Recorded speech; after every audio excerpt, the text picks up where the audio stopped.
Bonjour à tous, j'espère que vous allez bien. On se retrouve pour le brief du lundi 17 janvier 2022, donc premier brief de la semaine. On parlera du Bitcoin bien évidemment, on parlera un petit peu d'Ethereum qui est très corrélé au Bitcoin, donc je sais pas si je vais en parler, mais tout ce que je vais dire pour le Bitcoin c'est valable pour Ethereum, et je parlerai également aujourd'hui de Chainlink, et on parlera aussi du fait que le marché est fermé aux US en ce jour férié pour Martin Luther King, donc enfin la mémoire de Martin Luther King. Donc les marchés sont pas ouverts pour le moment aux US, donc je pense qu'aujourd'hui serait une journée peu mouvementée. Et à ce moment-là, bon, il y aura plus de mouvements demain, tout simplement. Donc voilà, vous attendez pas à du mouvement aujourd'hui, parce qu'honnêtement, bon bah, il y a pas grand-chose d'exceptionnel. Alors, du coup, pour le Bitcoin, toujours dans notre phase de range qu'on avait identifié ensemble entre 39 650 et 44 453 dollars, on attend de voir justement si on a un réel bottom ici. Et pour poser un bottom ici, il faut une structure de bottom, c'est-à-dire une structure de retournement qui ici serait tout simplement un W bottom. Ok, chose que nous n'avons pas encore, donc on attend de voir si ce marché est capable de nous instaurer ça. Également, vendredi, je vous ai parlé d'un indicateur très simple, idéalement à utiliser sur le Bitcoin futur, parce que ça fonctionne le mieux sur le Bitcoin futur. Simplement le biais institutionnel qui est composé d'une EMA 9 et d'une EMA 18, ok, et qui permet simplement d'identifier les retournements, généralement les retournements haussiers et baissiers. Donc quand le biais est bearish, on dira que ce marché est toujours baissier. Donc pour l'instant, tant que vous voyez l'EMA 9 sous l'EMA 18, donc simplement l'EMA jaune, pour faire simple, pour les plus débutants d'entre vous, cassez pas la tête, EMA 9 ou autre. Ok, tant que la ligne jaune est en dessous de la ligne bleue, techniquement ce marché est baissier. Quand la ligne jaune croise la ligne bleue au nord, le marché est en train de se retourner, ici avec ce concept de biais. Ok, donc pour l'instant, marché toujours baissier. Est-ce que ça veut dire qu'on va continuer de baisser, enfoncer les 39 600 dollars? Pas forcément, bien évidemment, on attend de voir si le marché est prêt justement à inverser ce mouvement, c'est-à-dire à créer un creux ascendant et un sommet ascendant derrière, donc simplement la pattern de W bottom. Également, ce qui serait une bonne chose, c'est de s'installer au-dessus des EMA qui pourraient leur permettre de se retourner ensuite, etc. etc. Donc la situation n'a pas bougé depuis vendredi, le brief de vendredi est toujours d'actualité, donc je vais pas recommenter ce qui a été fait ce week-end, honnêtement, il n'y a rien d'autre à dire de plus, à part répéter, ça aurait pas grand intérêt. En revanche, on va voir un petit truc intéressant. Ça se passe sur Glassnode. Alors, hop, Glassnode, on va regarder ça. Et oui, on me demande aussi pourquoi je fais plus d'order flow en ce moment, parce qu'il n'y a pas grand chose d'intéressant non plus à dire. L'open interest ne bouge pas énormément, donc il n'y a pas grand chose à dire, à part que le marché sur les contrats USDT PERP est assez leveragé, dans le sens où on a des records d'open interest qui sont très importants, que sur le mouvement baissier, cet open interest ne diminue pas énormément, ce qui veut dire qu'il n'y a pas beaucoup de... Enfin, il y a des positions qui se clôturent, bien évidemment, mais il y a toujours de plus en plus probablement de positions qui s'ouvrent que de positions qui se ferment. Si l'open interest monte, c'est qu'il y a plus de positions qui s'ouvrent que de positions qui se ferment. Pour l'instant, on est quasiment sur des records, donc ce qui veut simplement dire que ce marché reste assez leveragé sur ce genre de contrat, et que malgré le mouvement baissier ici, on n'a pas fermé énormément de positions. En tout cas, l'open interest ne s'est pas écroulé. Ce qui veut dire que le jour où ce marché reprend une dynamique haussière, il y aura un paquet de vendeurs à liquider au nord. Et donc les zones à venir chercher seront au-dessus des 53 000 et au-dessus des 60 000 dollars. Donc on sait déjà que quand ce marché posera un bottom, il y aura de grandes chances de regagner les 60 000 dollars au minimum lorsqu'on reprendra une dynamique haussière très très probablement, avec des spreads toujours négatifs pour le moment. Donc ce qui veut dire que la pression vendeuse est plus importante sur le contrat dérivé que sur le spot. Donc qu'un short squeeze pourra arriver tôt ou tard, et pour cela il faudra donc qu'on pose un bottom, ce qui n'est pas encore le cas, donc on ne parlera pas de short squeeze maintenant. Oui, ce que je voulais vous montrer, c'est sur Glassnode. Alors Glassnode a des informations très intéressantes. On a ici le Unrealized Loss, donc qui correspond simplement en gros le Unrealized Loss. En gros, les pertes qui ne sont pas actives pour le moment. C'est-à-dire qu'en gros ici, Glassnode nous montre le nombre de tokens, le nombre de bitcoins, il me semble, à vérifier. Alors... Ah, Allcoin, ok. Très bien. Donc les assets qui sont sélectionnés, c'est BTC-ETH de ce que je vois. Donc en gros, c'est simple. Il identifie quand les tokens ont été achetés et il identifie en gros tout simplement depuis l'achat, est-ce qu'on est sur une perte ou est-ce qu'on est sur un gain. Si on est sur un gain, on sera sur des plus bas ici. Donc ça veut dire que la majorité du marché est en gain et que donc généralement le sentiment est euphorique à ce moment-là parce que tout le monde est en gain et tout le monde se dit bon bah ça ne peut que monter. Et également, quand on est sur des sommets, c'est qu'on est sur des records de pertes latentes. Pas des pertes qui ont été exécutées, ce sont des pertes latentes, ok? Et donc ici, on est aussi sur un niveau de perte qui est quand même assez important, ce qui veut dire qu'on a une majorité de ce marché qui est en perte. Et généralement, quand les gens sont en perte, ce qu'ils veulent voir, c'est ça remonte pour revendre, pour ne plus être à perte et généralement vendre à break-even, ou sinon, s'il y a des holders très long terme, eux, ils s'en foutent. Ils peuvent holder 10 ans et revendre beaucoup plus cher dans 10 ans, bien évidemment, mais c'est un profil qui est complètement différent. Ce qui est assez intéressant de noter, c'est qu'il y a beaucoup de gens qui sont en perte actuellement qui ne vendent pas, donc ce qui crée probablement un sentiment d'espoir. Donc les gens ont envie que ça remonte. Et de ce qu'on voit ici maintenant, c'est les pertes réalisées. Donc là, on voit qu'on est sur réalisé. Ici, on n'est pas sur un réalisé, mais sur réalisé. Et ici, par contre, on voit que ça ne vend pas énormément comparé au nombre de perdants qu'on a. Donc ce qui veut dire que actuellement, en tout cas de ce qu'on voit, c'est que les gens ont encore de l'espoir et ne sont pas en train de vendre à perte ici. Il y a des ventes à perte bien évidemment, mais on n'est pas sur des records de ventes à perte comme ici par exemple l'été dernier, enfin cet été, à chaque fois je dis l'été dernier, cet été. Et en gros ce qu'il faut en comprendre, enfin ce qu'il faut, enfin en tout cas moi personnellement ce que je comprends, c'est que ok, j'ai une data, j'ai la première data qui est ok, j'ai énormément de gens qui sont actuellement en perte sur ce marché mais qui ne vendent pas, donc ils ont en gros des profit and loss qui chutent, mais ils ne vendent pas.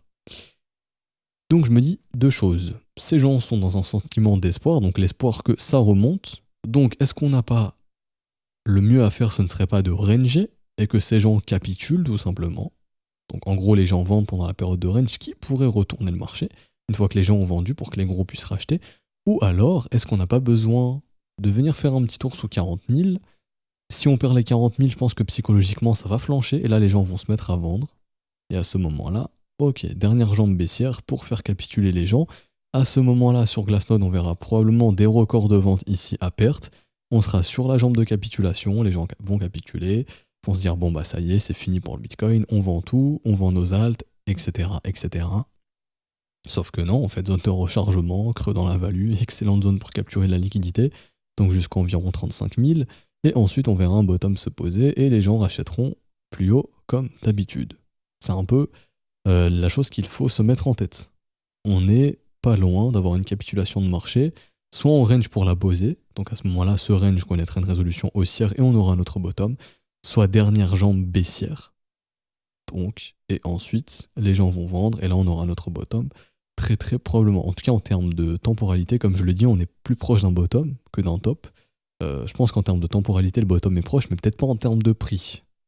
Enfin, si on a besoin d'une dernière jambe baissière, le bottom pourrait être plus bas, par exemple 34, 35, 33, 32, etc.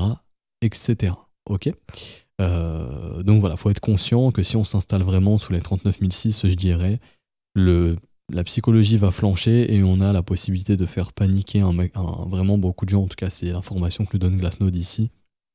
Donc voilà, je tenais à vous le faire partager.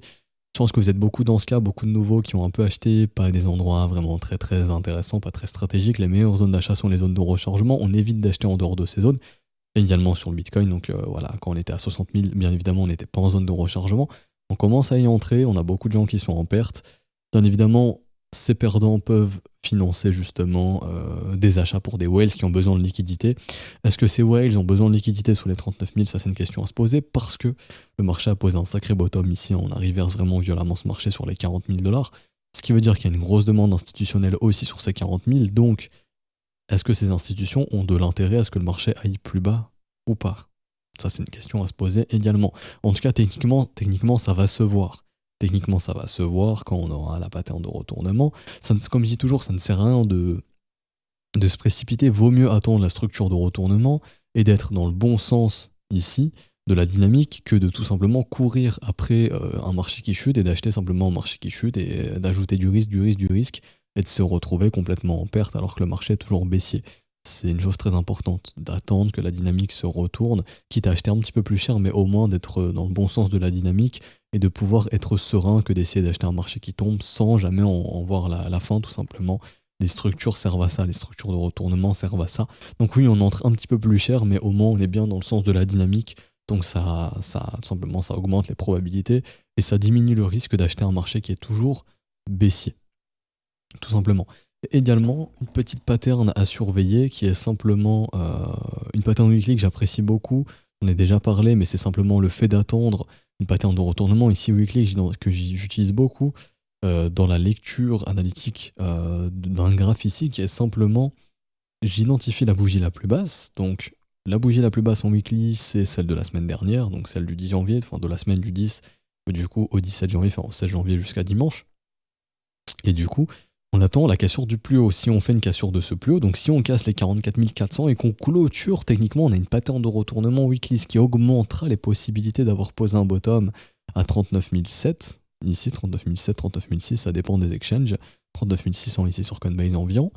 Et à ce moment-là, par exemple, la chose probable, ce sera, si on clôture au-dessus, que le dip, si on fait un dip, ce sera probablement le dip pour poser un second creux et pour poser un W weekly ici et inverser définitivement la dynamique en weekly ici. Ok, je vous montre la précédente pattern tout simplement, qui était celle-ci, la pattern baissière. On identifie la bougie la plus haute, qui est donc celle-ci. On identifie le plus bas qui est ici. Une fois que le plus bas est cassé, on a une pattern de retournement weekly sévère et généralement c'est les tops de marché. Je vous remontre aussi le précédent bottom. On identifie la bougie la plus basse. On prend son plus bas. Ici, on attend la cassure de son plus haut, qui était donc ici. On a notre retournement et le marché prend valeur. Il passe de 47 du coup à 68 000, 69 000 $. Et je fais la même chose lors du bottom de cet été. J'identifie la bougie la plus basse, qui était donc celle-ci. Hop, j'identifie son plus bas, qui est ici. J'attends la cassure de son plus haut qui se fait sur cette bougie. Et c'était notre pattern de retournement. Et je peux faire ça à chaque fois. Généralement, les bottoms se matérialisent de cette façon. C'est une pattern très puissante. J'identifie lors du top du Bitcoin la bougie la plus haute. J'attends la cassure de son plus bas à premier signal. On en a un second ici. On identifie le plus haut, enfin la bougie la plus haute encore une fois, qui est donc celle-ci. Là, j'attends la cassure de son plus bas. Ça casse, on casse le plus bas. Retournement de marché. Ok ? Et c'est une pattern qui est vraiment très puissante et on peut la voir quasiment partout. Vraiment partout. Enfin, amusez-vous à l'identifier, mais vous verrez que c'est une pattern très puissante. Je refais la même chose ici par exemple. J'identifie la bougie la plus basse, qui est donc soit elle ou elle. Ici, je pense que c'était peut-être elle, non? Ok, ici c'est elle. Bon, bah là, fallait attendre la cassure ici, mais pareil, ça a fonctionné.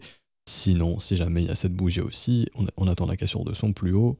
Donc la cassure du plus haut est ici. Ah, c'est la pattern de retournement. Ou ici également, par exemple, j'identifie la pattern, la bougie la plus basse, qui est celle-ci. J'attends la cassure de son plus haut. On casse ici, pattern de retournement également. Donc une pattern vraiment très puissante. Ça signifie quoi?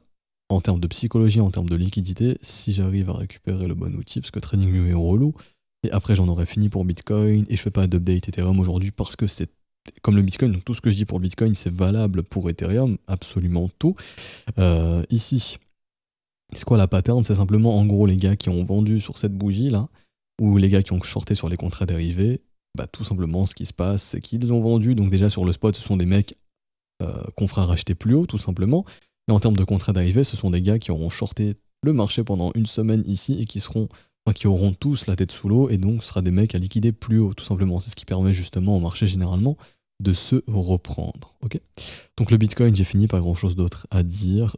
Une chose que j'attends toujours, c'est de voir si on revient, et donc ça je vais le tracer ici en court terme, si on revient visiter la zone de rechargement court terme, donc c'est entre en gros 41 400, 40 700. Si on revient dans ces zones, est-ce que les spreads vont continuer de tendre au sud? Si c'est le cas, donc les spreads dérivés. Si c'est le cas, c'est que le sentiment baissier et la pression vendeuse s'accentuent sur les dérivés, donc on a de grandes chances de capturer tous les vendeurs et donc de les squeeze derrière, de les défoncer derrière. Ok, donc les spreads sont ici. Voilà, c'est un truc que j'attends. Si on tend au sud dans cette zone, est-ce que les spreads vont suivre? Ça, je vous l'ai déjà dit vendredi, mais je revenais là-dessus, c'est une data assez importante. Et donc pour finir, on prend le Chainlink ici, qui reprend lui une dynamique haussière court terme en daily, c'est super positif. Alors on achète où? Toujours dans des zones de rechargement. Donc ces zones de rechargement sont d'excellentes zones pour faire ce qu'on appelle du DCA, du dollar cost average. Donc j'achète un petit peu par exemple toutes les semaines ou tous les mois. Tant qu'on est dans cette zone de rechargement, sur le long terme, j'achète pour me construire un prix moyen d'achat professionnel. Les professionnels utilisent cette stratégie, acheter dans les zones de rechargement en DCA, pour revendre bien évidemment plus haut une fois que le marché redeviendra vertical et qu'il reprendra une dynamique haussière. Sinon, l'une des meilleures stratégies, c'est de tout simplement attendre que les W se reforment pour qu'on puisse récupérer une dynamique haussière. Donc le premier W qu'on a pu identifier, il était ici, lorsqu'on est venu casser du coup, hop, on a fait ces petits W ici de l'autre côté de la trendline, cassure des $20, W, c'était un premier signal. En plus de ça, ou ça en zone de rechargement, bon signal, ok. Derrière, on fait quoi à nouveau? Hop, un nouveau W ici, qui témoigne bien d'une dynamique haussière. Donc actuellement, Link est en train de récupérer une dynamique haussière, c'est fortement sympathique. Si je voulais racheter du Link ici et avoir une entrée professionnelle à nouveau, ce serait dans la nouvelle zone de rechargement. Donc actuellement, le Link, si je veux en racheter comme un pro, c'est plutôt vers les 20$ et les 18$. Donc il faudrait attendre encore une petite chute de 5$ ici pour récupérer des prix professionnels. Bien évidemment, ça peut ne pas arriver. Mais en tout cas, les signaux ont déjà été donnés sur ces précédents W ici. On est en train de regagner une dynamique haussière. Donc ce qu'on aimerait voir sur le Link, c'est quelque chose comme ça. Donc par exemple, donc soit quelque chose comme ça, de nouveau W qui pousse vers le nord, et à ce moment-là, on se dirigera un petit peu plus au nord. Ou si on veut une entrée un petit peu plus professionnelle et une meilleure entrée, honnêtement, plus le prix est bas, mieux c'est quand on veut acheter. Ici, tout simplement, on attendrait un retour dans cette zone de rechargement, et là, à ce moment-là, ce serait une bonne opportunité, si le marché se reprend, pour poursuivre cette dynamique haussière. Ce qu'il ne faut pas oublier, c'est que sur une vue un petit peu plus macro, donc une vue un petit peu plus long terme, on est dans une zone de combat, où certains pourraient qualifier ça de range, tout simplement, entre ici, et donc ici on essaye d'acheter le bas du range, donc on est revenu dans le bas du range, les gros ont acheté probablement, donc tout ce qui est en gros de 13 je dirais jusqu'à aller 20$, c'est le bas du range, et tout ce qui est de 33 à 38$, c'est le haut du range, donc on essaye d'acheter le bas pour revendre le haut, tout simplement. Une cassure de ce range pourrait justement traduire une reprise haussière. N'oubliez pas que Link est sur un V-top, donc un V-top c'est ça, ce qu'on voit ici un V en gros, et que ce sera amené à être retesté, mais surtout, c'est très rare d'avoir des tops de marché définitifs en V, ce qui m'amène à penser que Link a quand même plus de potentiel à long terme, en tout cas techniquement, c'est ce que ça nous indique. Donc on a eu une parabole qu'on a nettoyée méchamment, retracement de 60 à 70%, et là on est simplement dans un range, donc on attend de voir si on est capable ou non de sortir de ce range vers le nord pour avoir connu une autre phase de consolidation pour une nouvelle jambe haussière. Si on regarde en logarithmique, je pense que vous allez y voir plus clair. Et là, le logarithmique peut aider justement à ça. Pour ça, hein. C'est-à-dire en gros, j'ai un marché qui est haussier, ok. Donc j'ai un marché qui est haussier et j'ai donc un range, comme on avait eu précédemment sur Link en 2020, comme ici, hop, un range, et on a connu une cassure haussière, poursuite haussière. Bah là, c'est exactement la même chose. On a connu un marché haussier, tout allait bien pour Link, hop, hop, hop, hop, hop. On a notre range, on attend de voir si ce range va casser au sud. À ce moment-là, ça annoncera un retracement plus important. Ok. En revanche, si ça casse au nord, même pattern qu'ici, hop, hop, hop, continuation, et on pourrait potentiellement la coller. Et donc ici, à ce moment-là, on aurait quelque chose comme ceci, donc une poursuite haussière. Et également une chose qu'on pourrait faire, et donc là c'est un concept de liquidité, c'est ce qu'on a fait du coup sur Link en mars 2020. On est venu chasser sous les creux avec des petites mèches, et ensuite on a cassé au nord.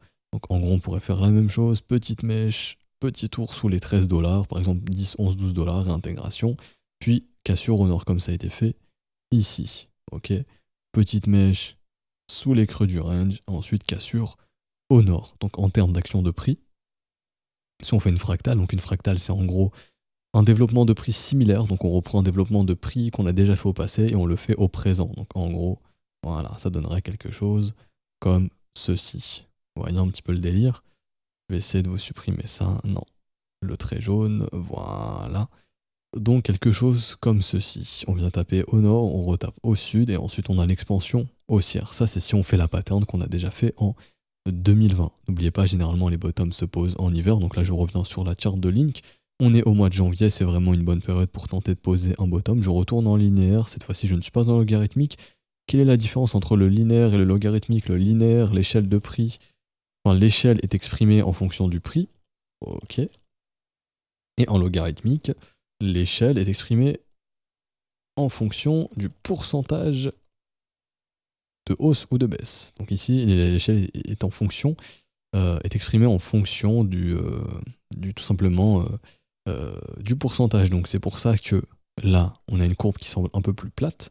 Si je passe en logarithmique, oui, c'est beaucoup plus haussier. Pourquoi ça? Parce qu'en termes de pourcentage, on est sur une hausse vraiment monumentale. On est sur du 6500% de hausse. Et si je vous prends par exemple des trucs comme XRP en 2014, qui ont fait des pourcentages monstrueux, des 10 000, voire même 100 000%, à ce moment-là, vous allez voir que les charts en logarithmique sont vraiment extrêmement importantes. Vous voyez ici, là. Ok. Le logarithmique n'a rien à voir avec le linéaire, puisqu'en logarithmique, on exprime la variation du prix en pourcentage. Et si ce pourcentage est très élevé, bon bah la charte sera vraiment très élevé aussi, tout simplement. Enfin, je pense que vous comprenez un petit peu ce que je veux dire. Donc l'échelle s'exprime de deux façons différentes. Le logarithmique, c'est vraiment pour le long terme et avoir une vue bien macro. Le linéaire, c'est plutôt pour une vue moyen terme, on va dire, et simplement bah, la vue qu'on utilise quasiment tous les jours, hein, tout simplement, ok? Donc je pense qu'on a un petit peu tout vu. Quels seraient les objectifs pour Link? Bon bah déjà, c'est la zone de rechargement de short du range tout simplement. Donc on est venu faire une petite mèche d'ailleurs sur ce niveau environ, 29,50 $. Une zone de gestion du risque pour sécuriser ses trades, par exemple passer son stop à break-even ou prendre des profits qui financent un stop, ce serait entre 29,50 $ et 33,50 $. En revanche, si je veux faire une prise de profit un petit peu meilleure, entre guillemets, ce serait la zone de rechargement de short du mouvement entier, donc du top jusqu'au bottom cette fois-ci. Donc bottom qui est sur les 13,38 $ actuellement. Donc ce serait tout ce qui est entre 37 $, 38 $ quasiment et 44 $. On voit qu'on a fait une petite mèche aussi qu'on a rejetée directement. Donc il y a déjà eu les premières prises de profit à l'entrée de ces zones, hein, qui sont vraiment de bonnes zones de prise de profit. Et sinon, si on fait de nouveaux sommets, quels seraient les objectifs? Je prends mon top, mon bottom. Moi, je vais faire une extension de 161,8 à 200%, qui va m'indiquer donc les objectifs à venir chercher. Pour Link, en cas de nouveau sommet, ce serait entre 77 $ et 92 $ environ. 92,42 $. Donc une bonne zone de prise de profit si j'investis ici ou dans les 20 $ environ. Si je vise un nouvel objectif, un nouveau sommet sur Link, donc un nouvel ATH, je viserai un objectif entre 77 environ et 92 $ également. N'oubliez pas, on essaye de vendre avant les chiffres ronds psychologiques, idéalement. Si je veux vendre avant, enfin, si on vise 100 $, essayez de vendre un petit peu avant, 93, 94, 95 $, pour pas rester bloqué pour vendre là où tout le monde veut vendre, tout simplement. Est-ce que je peux identifier, donc c'est la dernière chose que je regarderai, est-ce que je peux identifier des gros ordres sur Link? Je pense que oui, sur Binance, est-ce qu'on a ça? Oui. Est-ce qu'on a des ordres assez suspects sur Link qui pourraient montrer justement des zones où ça tente d'accumuler ou pas? Alors... Bon, déjà ici, c'était... Voilà, par exemple, précédemment, vous avez vu les gros murs de vente où les mecs ont distribué, hein, donc là, ça se voit bien. Je pense que vous voyez ici. Peut-être si je mets comme ça se verra mieux. Ouais, mais là, on voit bien. Vous voyez ici les gros murs de vente dans les 38 $, donc c'était au niveau du top précédent. Donc ça vend pas mal dans ces zones. Au niveau des achats, ça se passe où? Alors là, on voit pas grand-chose malheureusement. Ouais. Ok, ouais, on voit pas grand-chose. Par contre, ça veut beaucoup vendre. Entre 36, toujours le haut du range, hein, ça veut le vendre massivement ici, ça se voit bien. Voilà, tout ce qui est là-bas, ça a envie de vendre massivement. Et pour du rachat, niveau intermédiaire, je dirais dans les 22 $, ensuite de 19 à 18,20 $, et ensuite une bonne zone intéressante entre 16 et 15 $. Bien évidemment, ce ne sont que des ordres dans l'order book, et c'est de la liquidité qui est visible. C'est-à-dire qu'on peut très bien défoncer ces zones sans problème. C'est pas parce qu'il y a de gros ordres d'achat qui attendent plus bas qu'on va forcément y aller. Exemple, je vous prends le Bitcoin à l'époque sur Bitfinex au mois de septembre, où il y avait des gros ordres massifs qui n'ont jamais été exécutés, qui étaient là juste pour défendre le prix. On n'est jamais venu exécuter ces ordres ici, ok? Donc ça veut pas dire grand chose absolument, mais c'est intéressant de regarder là où ça va acheter. Par exemple sur le Bitcoin, on voit qu'il y a des ordres assez chelous sur Bitfinex entre 41 300 et 41 100, donc ça va acheter pas mal là-bas. Si on y revient, il y a de grandes chances de trouver acheteur et de peut-être identifier notre second creux. Donc sur Link, il n'y a pas des choses complètement folles. On va s'arrêter ici pour aujourd'hui, j'espère que ça vous aura plu. Si c'est le cas, n'hésitez pas à laisser un petit pouce bleu, à vous abonner si ce n'est pas déjà fait, à nous rejoindre sur Discord, je mets le lien en description et en commentaire. Si vous souhaitez rejoindre l'école, c'est trop tard pour le faire via le Patreon, n'hésitez pas à le faire via les modalités crypto, tout est expliqué sur le Discord dans le salon bienvenue. Je vous souhaite un bon début de semaine, on se retrouvera donc demain pour une prochaine update de marché. Ciao ciao.